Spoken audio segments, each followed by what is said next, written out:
Bienvenidos. En este tema, el cuarto tema de la asignatura Introducción al Pensamiento Científico, vamos a presentar cómo funciona el método científico, vamos a discutir algunos aspectos de cómo funciona la ciencia, teniendo en cuenta todo lo que hemos visto en los anteriores temas, en particular la idea de que la ciencia busca apoyarse en evidencia acerca de cómo son los hechos y que esta evidencia va a ser el criterio definitivo o decisivo para admitir o rechazar una tesis científica. En este vídeo en particular vamos a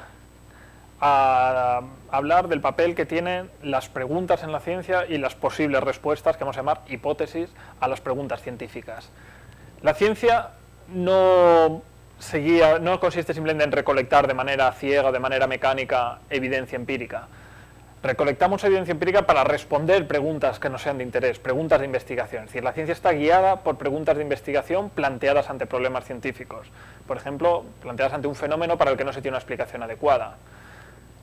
Así, en general, las observaciones y experimentos se llevarán a cabo con el objeto de responder a alguna pregunta o de investigación o resolver algún problema que nos resulte de interés. No nos dedicaremos a recopilar cualquier tipo de evidencia empírica, no nos dedicaremos a observar cualquier cosa, a realizar experimentos, a todo tipo de experimentos, sino que buscaremos aquellas observaciones, aquellos experimentos, aquellas evidencias empíricas que nos permiten responder preguntas que nos resulten de interés. Un ejemplo, pues Semmelweis, cuando en su experimento sobre las causas de la diferencia de mortalidad entre las dos clínicas, lo que estaba intentando responder era la pregunta acerca de cuál era la causa de la divergencia entre estas tasas de mortalidad. Es decir, Semmelweis lo que tenía interés en ver era por qué la mortalidad entre las pacientes de su clínica era más alta que la mortalidad de las mujeres parturientas en la clínica atendida por matronas.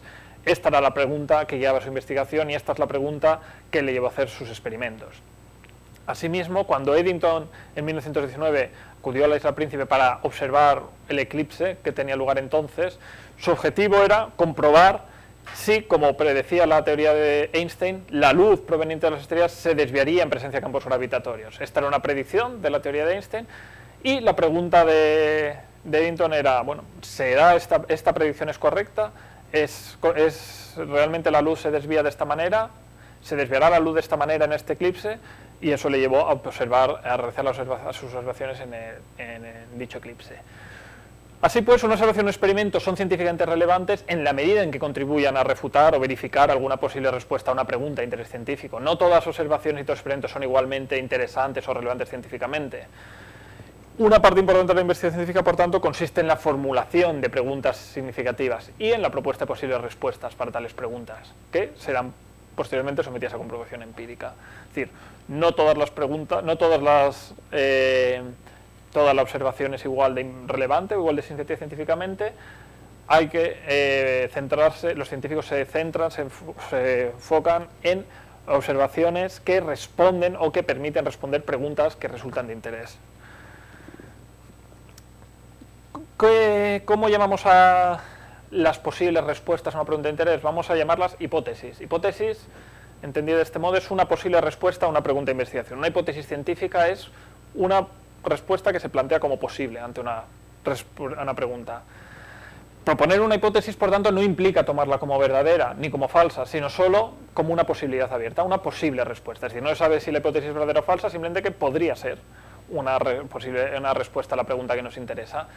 Así pues, las hipótesis son conjeturas, se proponen como conjeturas, como posibles respuestas a una pregunta que todavía no han sido comprobadas. Precisamente se plantean para comprobarlas como posibilidades que queremos ver si son verdaderas o falsas. Si, por ejemplo, Semmelweis planteó como una hipótesis la idea de que era el contacto previo con cadáveres lo que hacía que la mortalidad por fiebre en su clínica fuese mayor que en el caso de la clínica de los matrones. Esa era una hipótesis. Al principio no se sabía si era verdad o falsa y luego fue comprobada experimentalmente. Otro ejemplo de Peirce. Si encontramos fósiles de peces en el interior de un país, una pregunta que surge es, bueno, ¿cómo han llegado aquí estos fósiles? Una hipótesis que podría responder esta pregunta es suponer que alguna vez esa zona del interior del continente estuvo cubierta por mar. Esto sería una hipótesis que respondería a esa pregunta. Plantear esta hipótesis no significa que sepamos que esto fue así, simplemente es una posible respuesta, es una conjetura. En muchos casos, la investigación científica va a girar en torno a plantear hipótesis ante ciertas preguntas y comprobar cuáles de las hipótesis planteadas se ajustan a la evidencia empírica, a la evidencia obtenida por observaciones y experimentos. Este va a ser el modo general de proceder de la ciencia empírica. Es habitual que en un momento dado haya varias hipótesis alternativas propuestas ante cierta pregunta. La obtención de evidencia empírica permitirá en principio descartar algunas de estas hipótesis alternativas, aquellas que sean incompatibles con la evidencia. En este sentido diremos que una hipótesis será refutada o falsada empíricamente si se muestra que esta hipótesis no es compatible con la evidencia empírica disponible. Es decir, la verdad de esta hipótesis no es compatible con la evidencia empírica obtenible. El hecho de que hayamos obtenido esta evidencia empírica significa que esta hipótesis no es verdadera, por tanto está refutada, está falsada empíricamente. Un ejemplo, la hipótesis de que todos los cuerpos celestes giran únicamente en torno a la Tierra, que no hay cuerpos celestes que giren en torno a otro astro, fue refutada empíricamente cuando Galileo observó, mediante su telescopio, la existencia de satélites alrededor de Júpiter, cuando observó las lunas de Júpiter. ¿Cómo hemos de formular hipótesis ante una pregunta científica? Bueno, en principio cualquier hipótesis susceptible de ser comprobada empíricamente puede ser planteada durante el curso de la investigación. Sin embargo, habrá algunas hipótesis que sean más interesantes, más plausibles, más prometedoras que otras. Entonces hay ciertas guías para la propuesta de hipótesis. Es deseable buscar hipótesis que tengan ciertas características, que tengan ciertas virtudes. Entre ellas las siguientes. Queremos hipótesis que tengan capacidad explicativa y generalidad, es decir, que sean capaces de explicar una gran cantidad de fenómenos. Es mejor una hipótesis que puede explicar muchas cosas a la vez que una que se propone para explicar simplemente un fenómeno concreto. Del mismo modo, queremos hipótesis que tengan poder predictivo, es decir, hipótesis de las que se derivan predicciones novedosas que puedan decirnos, hablarnos de fenómenos que todavía no hemos observado, hacer predicciones que todavía no hemos comprobado, en lugar de hipótesis que simplemente dan cuenta de evidencia ya conocida. Una hipótesis que simplemente explica lo que ya conocemos, en principio es más interesante que una que, además de explicar lo que ya conocemos, predice nuevas cosas.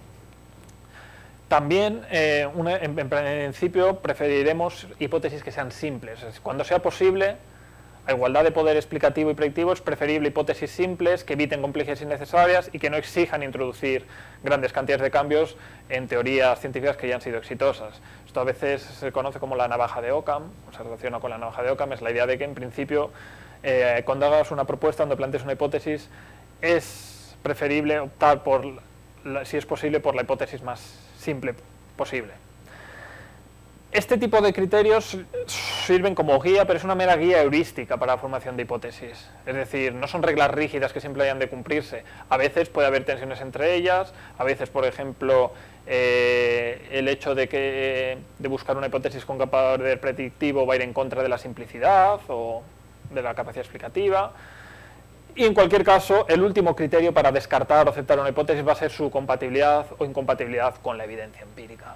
Por tanto, en ciencia lo que tenemos que hacer es, partiendo de preguntas de interés, formular posibles hipótesis, posibles respuestas ante esas preguntas y comprobar posteriormente empíricamente si estas hipótesis son aceptables o no.